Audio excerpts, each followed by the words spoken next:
vamos continuar dando graças ao Senhor, se você puder colocar de pé novamente. Graças ao Senhor pelo preço que pagou. Aqueles escravos na mão eram por minha causa e por sua causa. O pecado que estava sobre Jesus era o meu pecado e o seu pecado. Graças eu te dou, Pai, pelo preço que pagou, sacrifício de amor que me comprou, ungido do Senhor, pelos cravos em suas mãos. Graças eu te dou, ó meu Senhor, lavou minha mente e coração, me deu perdão, restaurou minha comunhão. Digno é o Senhor, sobre o trono está, soberano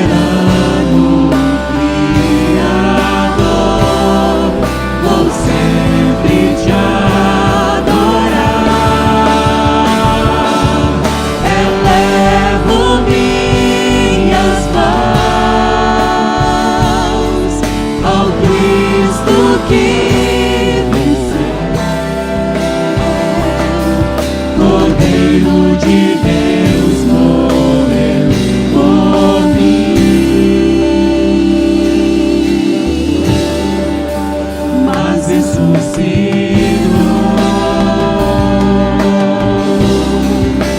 Digno é o Senhor.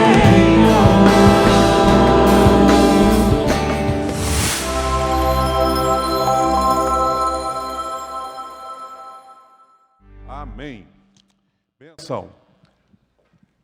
Nós temos, domingo passado eu falei sobre a bondade de Deus e, de certa forma, estamos aqui numa série sobre os atributos de Deus. E hoje eu quero falar sobre mais um desses atributos, que é o amor de Deus. O amor de Deus. Esses atributos de Deus, eles agem em nosso favor. Faz parte da característica de Deus, mas eles são comunicáveis e quando nós nos referimos a estes atributos, nós estamos dizendo que esses atributos nos beneficiam. E o amor de Deus é o atributo que eu quero compartilhar nesta noite. Eu simplesmente não quis trazer um tema rebuscado. Simplesmente é o amor de Deus, assim como falamos sobre a bondade de Deus. Eu até fui tentado a pensar num adjetivo e pensei em colocar o abundante amor de Deus, o irresistível amor de Deus, mas basta a expressão o amor de Deus para que nós entendamos o que este amor significa. E hoje nós temos aqui, para começar esta palavra, uma ilustração muito simples, mas que nos ajuda nesse começo, navegando por este assunto. Nós tivemos essa semana a oportunidade de ler, um texto, e no texto havia ali uma ilustração acerca de uma propaganda de uma floricultura.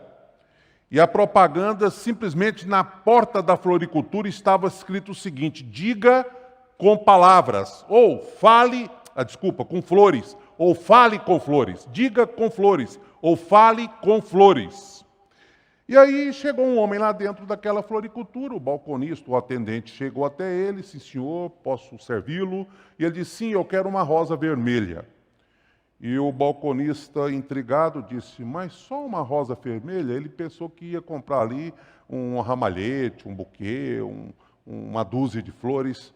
E aquele homem respondeu ao atendente dizendo assim, eu sou um homem de poucas palavras. Diga com flores, não é? Eu sou um homem de poucas palavras. Uma rosa para mim é suficiente. Por isso que quando eu escolhi o tema, eu disse assim, nós não precisamos rebuscar absolutamente nada, basta dizer que Deus é amor, porque é isso que a Bíblia diz lá em 1 João.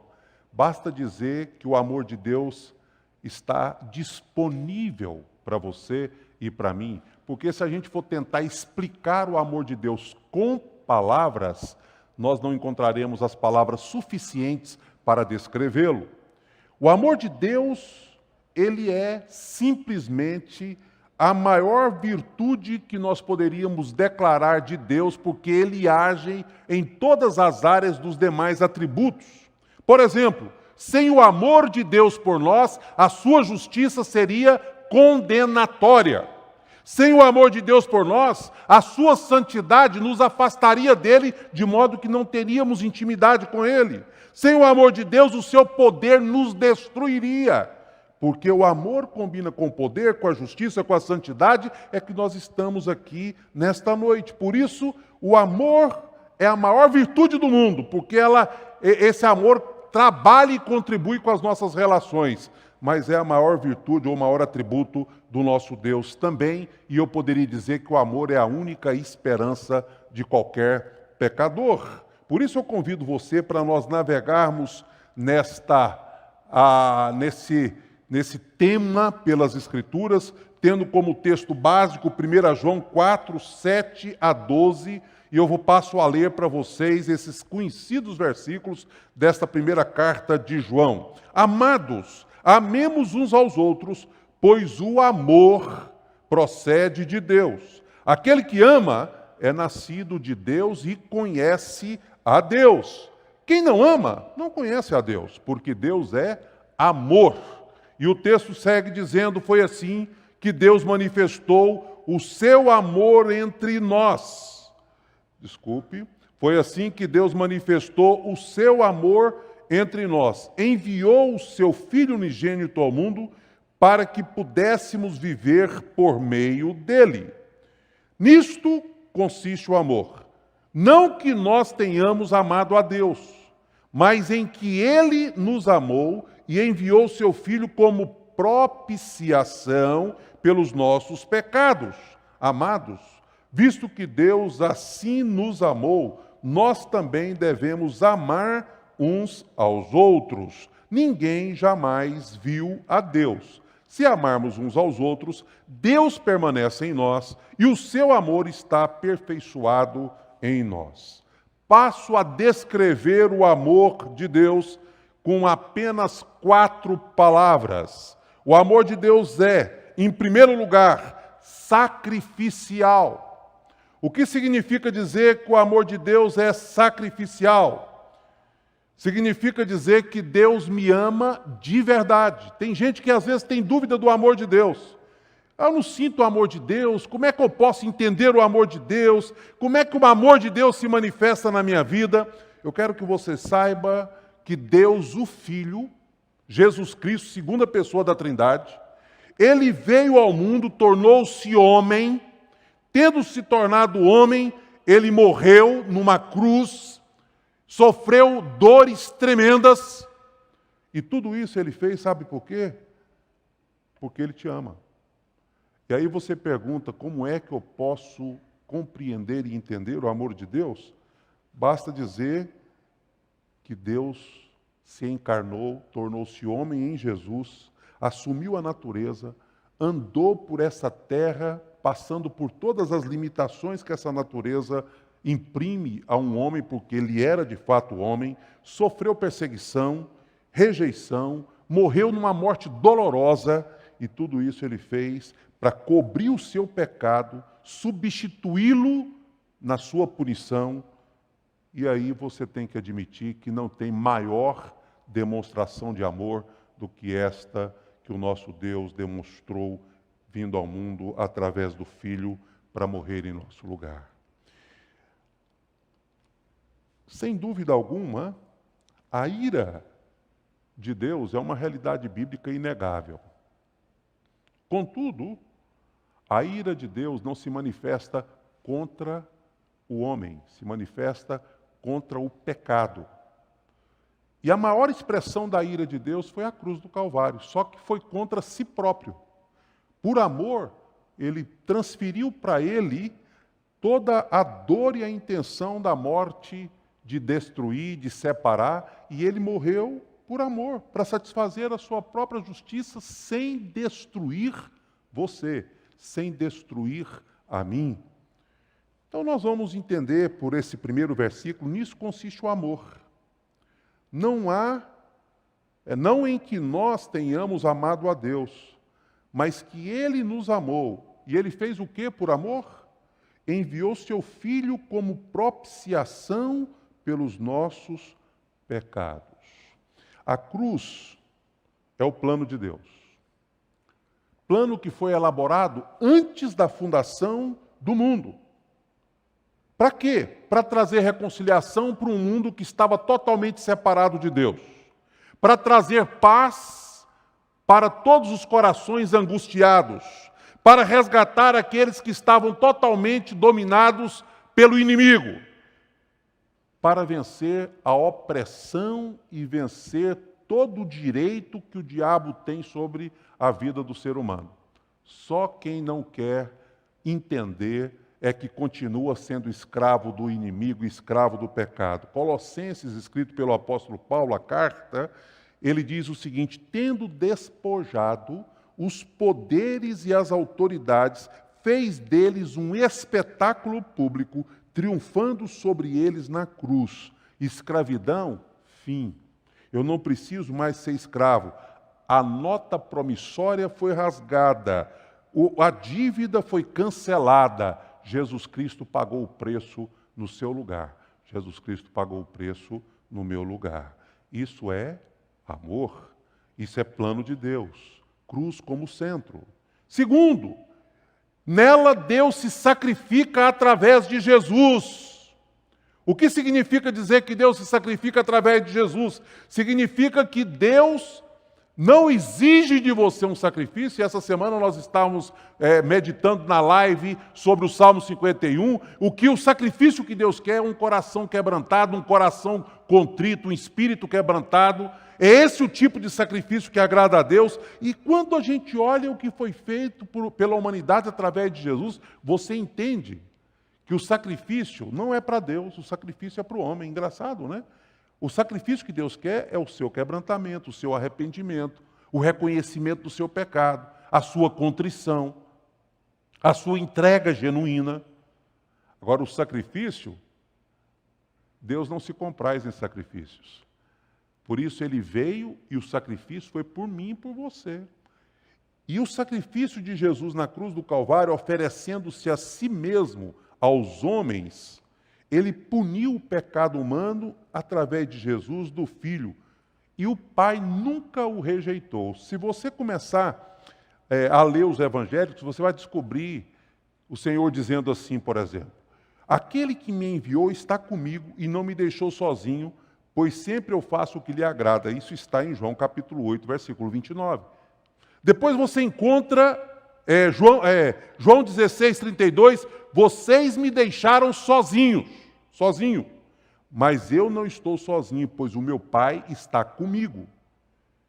Mais na frente, ele, ao morrer, diz assim: Eloi, Eloi, lama sabachthani, Deus meu, por que me desamparaste? Aí você diz, não tem uma contradição aí, pastor?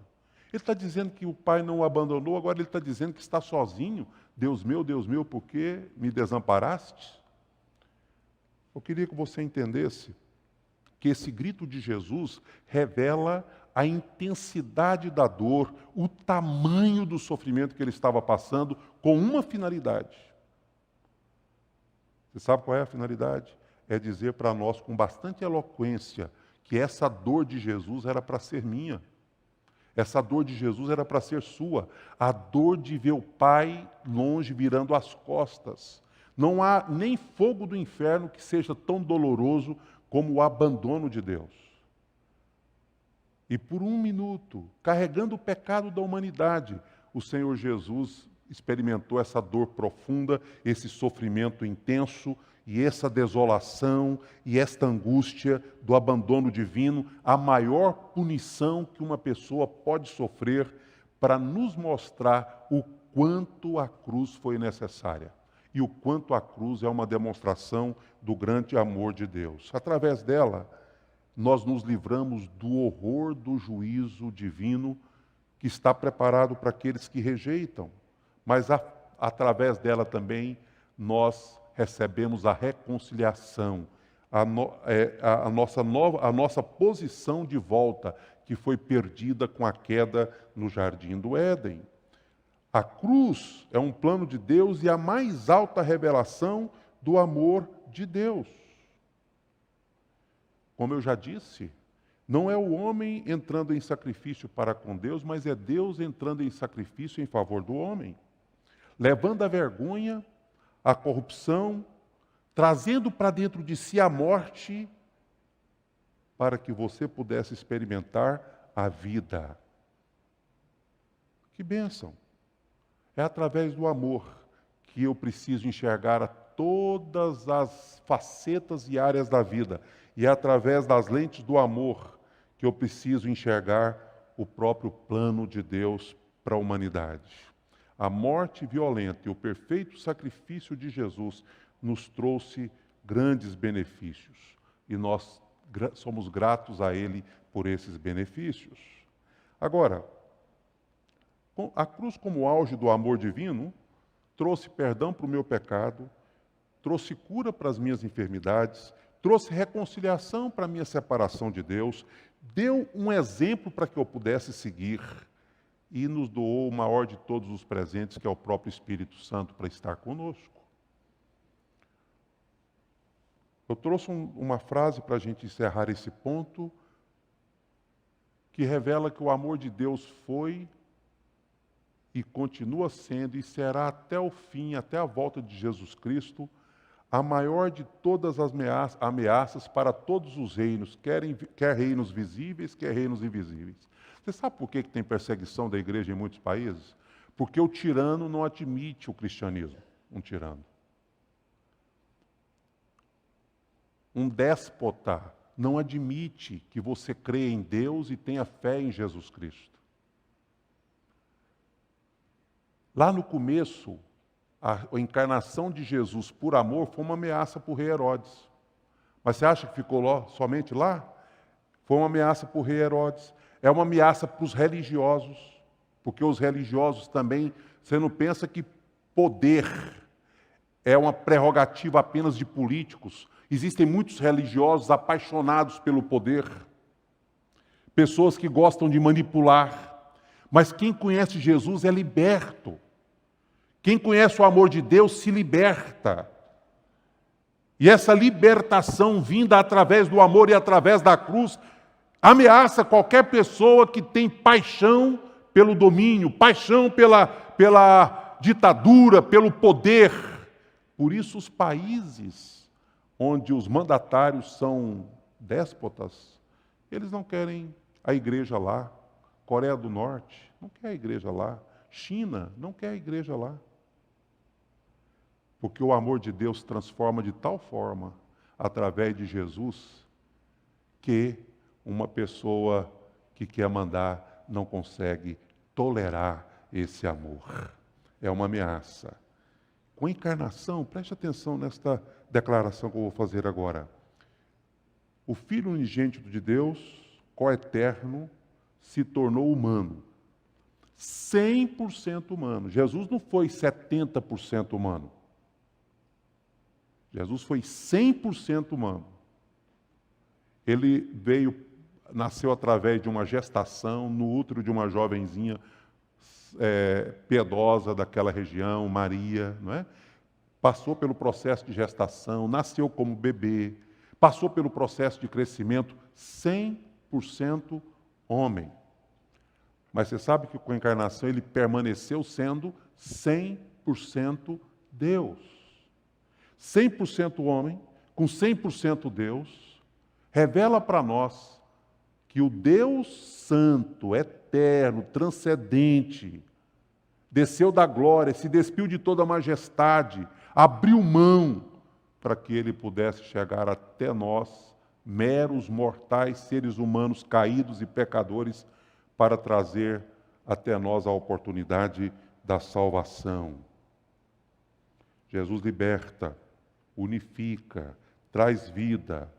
Enfim, termina esse ponto declarando com toda certeza que o Evangelho é uma linda história de amor.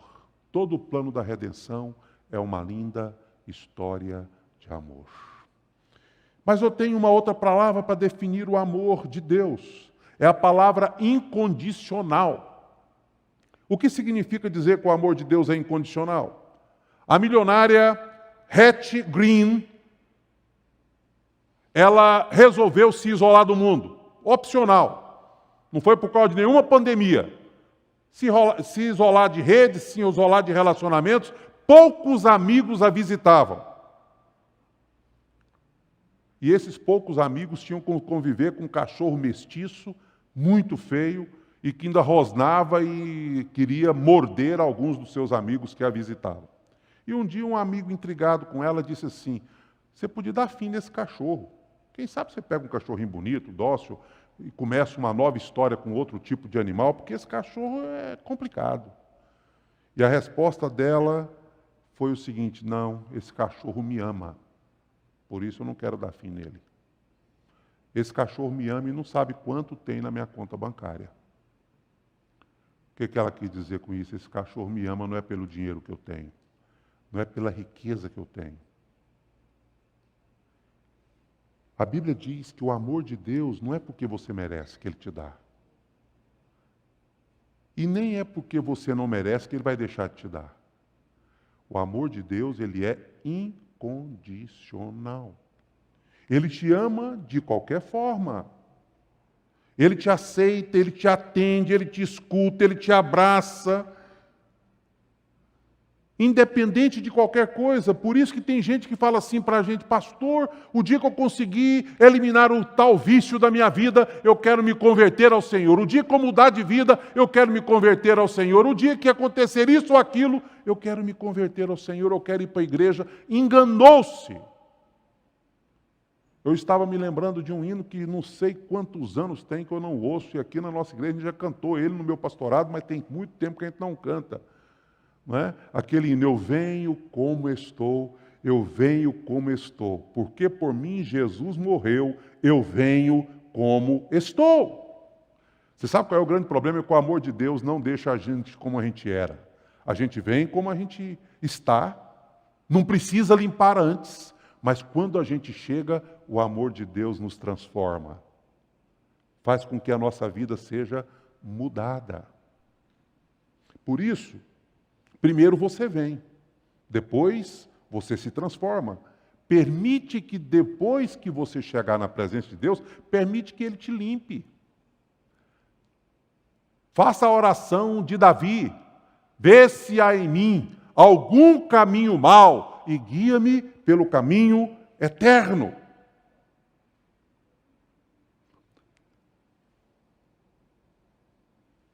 O relacionamento do homem, o amor do homem, ele é o seguinte: quando eu amo, eu digo assim para a pessoa amada, se você me der o que eu desejo, no tempo que eu quero, do jeito que eu imagino, nós vamos ficar juntos. Mas se você pisar na bola, eu passo para o próximo relacionamento. Tem sido assim a sociedade. Qualquer motivo é motivo para você dizer que vai romper com aquele compromisso e promessa que você fez no altar. Porque o seu amor, ele não é incondicional. Você condiciona o seu amor. O texto bíblico que nós lemos, o verso 9, diz assim, foi assim que Deus manifestou o seu amor entre nós. Enviou o seu Filho unigênito ao mundo para que pudéssemos viver por meio dele. E quando ele resolveu enviar o Filho ao mundo, você não merecia, você não era bonzinho, não é? Você não era gente assim. Aliás, a Bíblia diz, pode ser que por alguém bom, alguém até se anime a morrer. Muito difícil, mas pode até ser que isso aconteça. Mas morrer por um pecador, quem é que faria isso a não ser o nosso Deus? E esse Deus que nos ama de modo incondicional. Verso 5 de Romanos, capítulo 5, diz assim: a esperança não nos decepciona, porque Deus derramou o seu amor em nossos corações por meio do Espírito Santo que nos concedeu. De fato, no devido tempo, quando ainda éramos fracos, está vendo? Por quem Jesus morreu? Nós ainda éramos fracos, né? Cristo morreu pelos ímpios. Olha outra definição de quem nós éramos: ímpios. Mas o Senhor morreu por nós. E olha o texto que eu citei: dificilmente haverá alguém que morra por um justo. Não é fácil, mas pode até ser que isso aconteça. Embora, pelo homem bom, talvez alguém tenha coragem de morrer, mas Deus demonstra o seu amor por nós. Cristo morreu em nosso favor quando éramos pecadores. O amor de Deus é um amor incondicional. Incondicional. Estava contando uma história, uma ilustração também de um garotinho que precisou doar sangue para sua irmã que estava muito doente, e o sangue dele era o mesmo da irmã. E não dava tempo de esperar, procurar outros doadores, era uma questão de emergência, e foram conversar com esse garoto se ele tinha coragem de doar sangue para sua irmã, numa proporção relativamente grande, porque ela precisava de muito sangue, mas com todas as seguranças da medicina. Aquele menino disse, claro, só que ele não entendia a dimensão do que iria acontecer. Quando ele foi para o centro cirúrgico, para a sala, equipamento, aparelho, e começou o processo de tirar sangue dele, a pergunta que ele fez para o médico foi: doutor, que hora que eu vou morrer? Ele não pensou que estava dando sangue, ele pensou que estava dando a vida, mas mesmo assim ele disse o quê? Claro, né? Pode tirar meu sangue. Ele não faltou lógica no raciocínio daquele menino, não, porque sangue é vida, não é? Mas eu fico imaginando, na sua inocência, essa frase: doutor, que hora que eu vou morrer? Não é? E mesmo assim ele estava disposto a dar sangue para a sua irmã. Pessoas aí com um pouquinho mais de idade, o Super-Homem lá dos anos 80, Christopher Reeve, o ator de Super-Homem, sofreu um acidente. Acho que ele levou um tombo de cavalo, né, e fraturou a medula, a coluna, e ficou tetraplégico. E alguns anos da sua paralisia, nos primeiros anos, ele quis morrer, suicidar. A mãe dele chegou a pensar na hipótese de ajudá-lo a morrer, que tal era o sofrimento daquele ator, fora famoso, né, uma pessoa importante, conhecida. E um dia, ele conta no seu livro Still Me, que pode ser traduzido Ainda Sou Eu, Memórias de um Acidente, ele narra um diálogo que ele teve com a sua querida esposa. E ele diz assim no seu diálogo, ele diz assim: foi a primeira coisa lúcida que eu falei após o meu acidente. Eu chamei a minha esposa e disse para ela: talvez seja melhor você ir embora. Você é jovem, bonita, e eu não tenho direito de exigir que você fique comigo.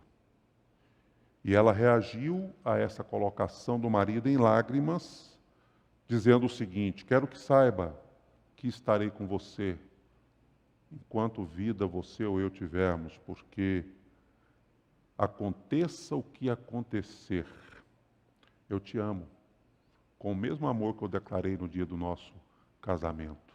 Não é amor interesseiro, eu não amo o seu físico, eu não amo a sua capacidade de me dar o que eu desejo, eu amo você. Eu amo você. É interessante porque esse caso é bem longe de nós, mas não tem jeito de eu me esquecer de uma história corrida tão perto de nós, numa das nossas igrejas em Brasília, onde aconteceu isso com um homem, que a mulher ficou desse jeito, paralisada na cama, vegetando por anos. E ele carregava ela para um lado, para outro, e cuidava dela com o maior carinho do mundo, ao ponto da família dela dizer para ele que era tão grato por o que ele estava fazendo, mas que eles entenderiam se ele fosse tocar a vida dele, porque não tinha mais condições e aquela coisa estava se alastrando por muitos anos. E aquele homem, presbítero de uma igreja nossa, respondeu. Ele disse assim: eu prometi amar na saúde e na doença. E eu vou até o fim. E ele foi até o fim. Com fidelidade. Sabe o que significa isso? O amor comprometido e incondicional. Ela não pode me dar mais nada como esposa. Não pode cozinhar para mim, não pode mais cuidar das minhas coisas, não pode mais me dar carinho, não é? Mas eu não a amo só por causa disso. O meu amor por ela é incondicional. Terceiro, o amor de Deus também ele é um amor educacional. E eu quis fazer aí para rimar, né? Cada palavra dessas, mas é um amor que corrige. E eu percebi que ele ser educacional, a palavra educacional significa, educar, melhor dizendo, significa que você pode corrigir, aperfeiçoar, mudar, reparar, regenerar, não é? Tudo isso é educar. Muitas pessoas não entendem a disciplina como educação, não entendem a punição como educação. Existem pais que entendem que o filho não pode ouvir a palavra não, ela é restritiva, ela adoece o menino. E nós estamos vivendo uma época de amor que não é verdadeiramente amor, porque a palavra de Deus diz que aquele que ama disciplina. Portanto, o amor de Deus, ele pode punir sim, porque o Deus é pai, é um pai que disciplina. O amor de Deus não é um amor frágil e frouxo, aquele amor que simplesmente olha as coisas erradas e permitem que elas continuem erradas. Deus me ama, e quem ama dá o melhor. Deus te ama, e quem ama dá o melhor. E você sabe qual que é o melhor de um pai que ama? Em alguns momentos, o melhor é a disciplina.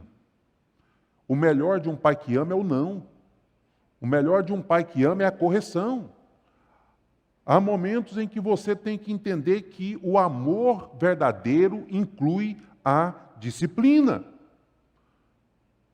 Tem muita gente que pensa que o cristianismo é um passaporte por uma vida sem problemas.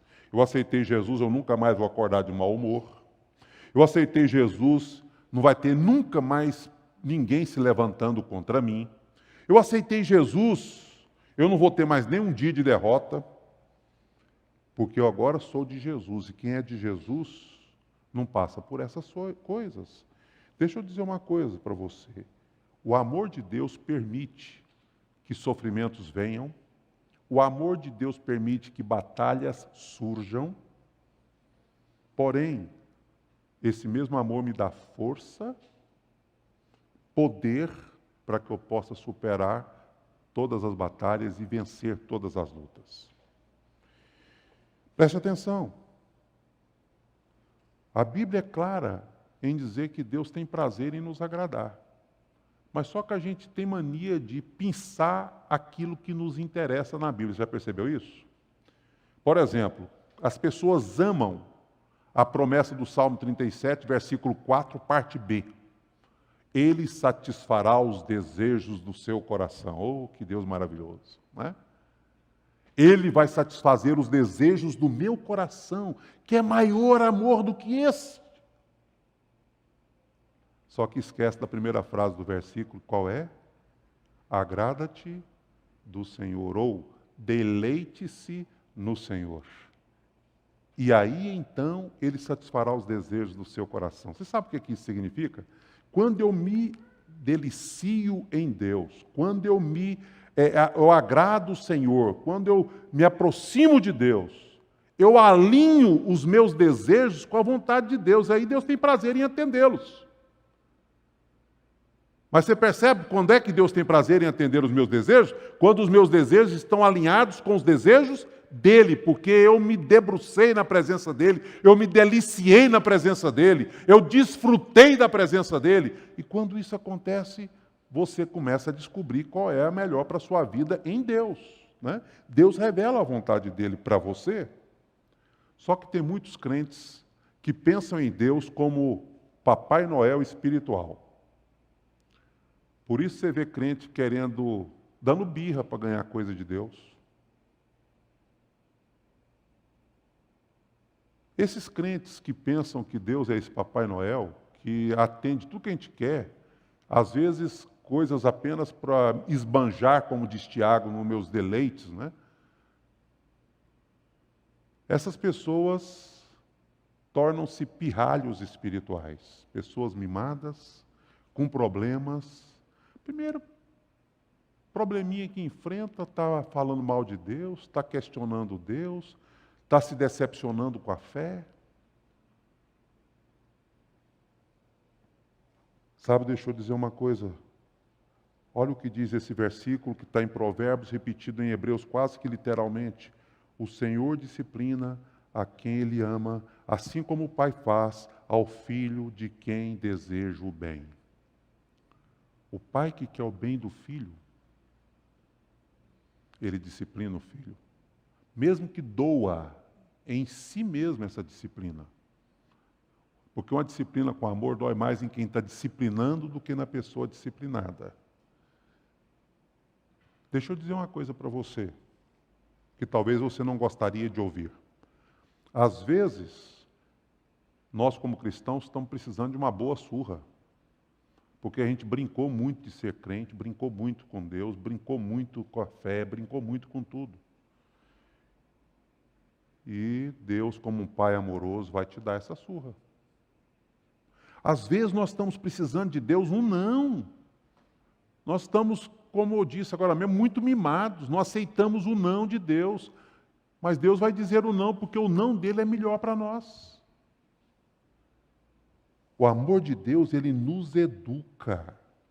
Por isso, tire da cabeça a ideia de que a ira de Deus se derrama porque ele está com raiva, porque ele odeia. Conversa. A disciplina não se origina na ira de Deus, a disciplina se origina no amor. O Pai que ama disciplina, o Deus que ama disciplina. Por isso, a origem da disciplina é o amor. A prova disso é a cruz, que eu falei agora mesmo. Você quer manifestação maior de ira do que mandar o filho para morrer na cruz do Calvário? Pois então, nessa manifestação de ira, onde Jesus morreu na cruz do Calvário, está uma linda demonstração de amor. Porque a disciplina que caberia a nós, Deus imputou no seu Filho Jesus Cristo. Uma mulher conseguiu pegar um filhotezinho de esquilo e cuidou, domesticou, virou um animalzinho de estimação, e ela cuidava muito bem, amava demais esse animalzinho e cuidou dele até ele morrer. Só que ele morreu precocemente, morreu muito antes do normal. E ela foi procurar explicações por que aquele esquilo tinha morrido antes. É que ela cuidou tão bem daquele esquilo, amou tanto aquele esquilo, que ele morreu por excesso de cuidado.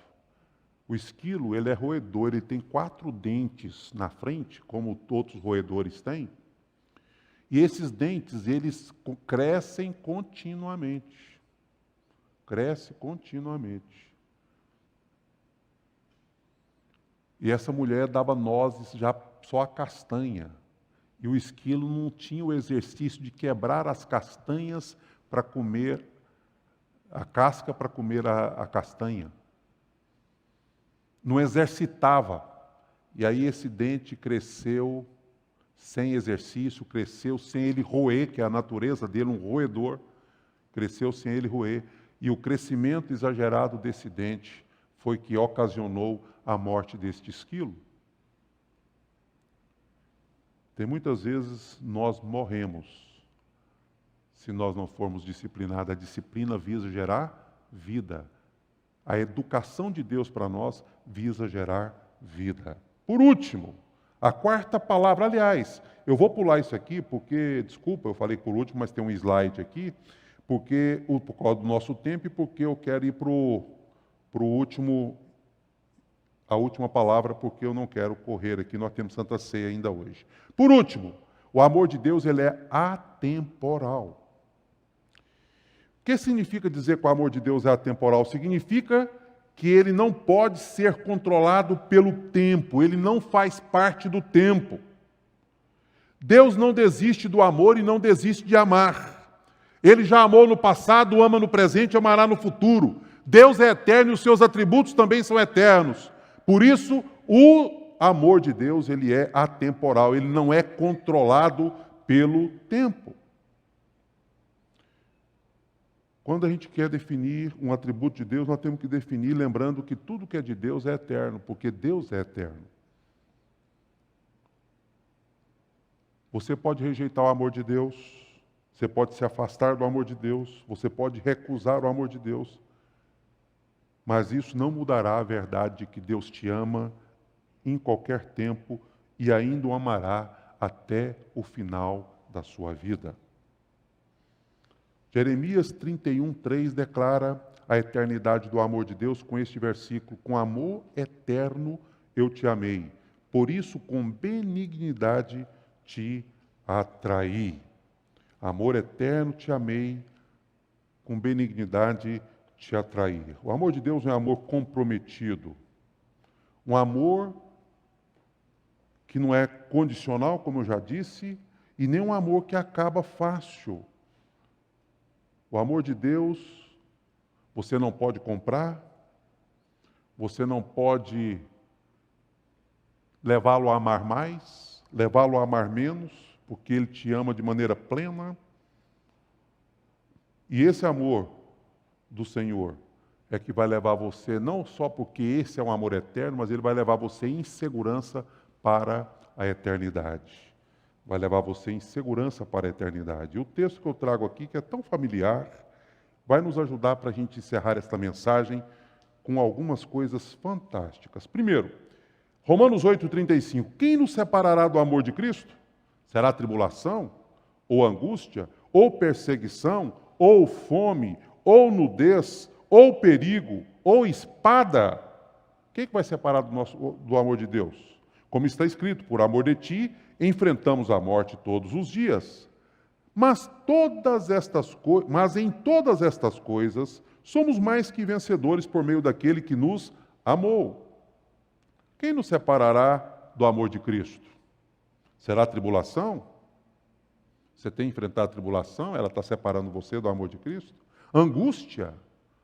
Você tem sofrido aquela dor no peito, aquela angústia forte, está separando você do amor de Deus? Não é?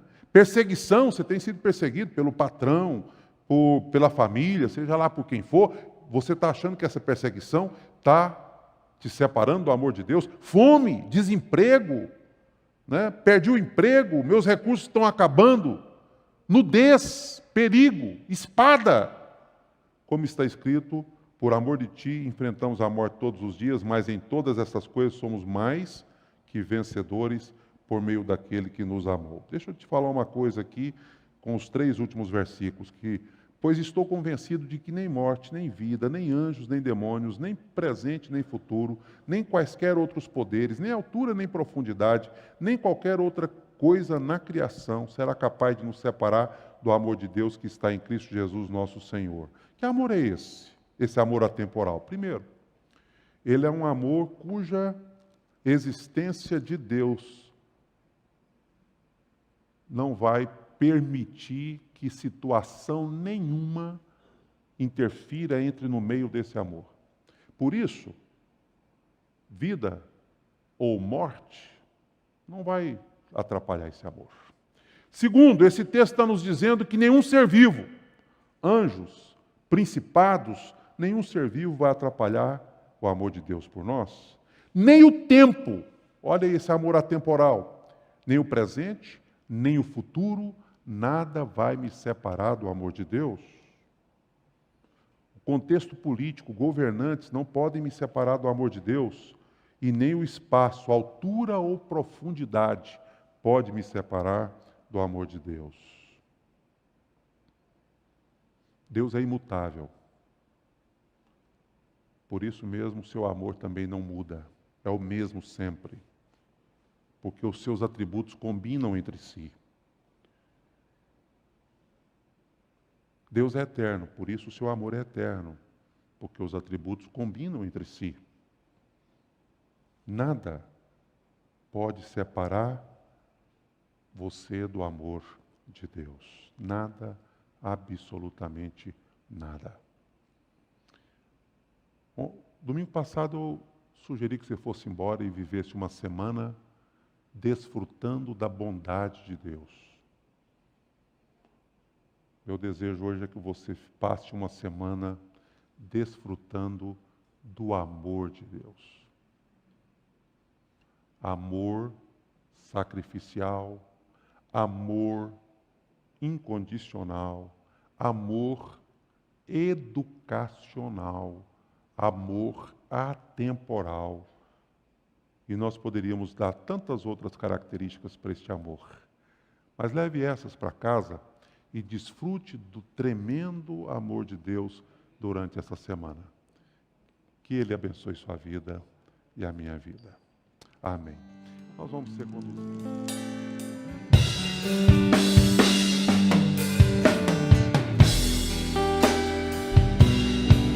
Amém.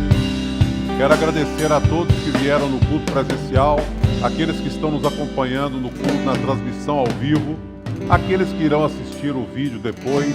Que a graça do Senhor, o amor de Deus o Pai, a comunhão e as consolações do Espírito esteja com vocês, conosco aqui, com a Igreja do Senhor Jesus na terra, hoje e para sempre. Amém. Forte abraço, Deus abençoe a todos.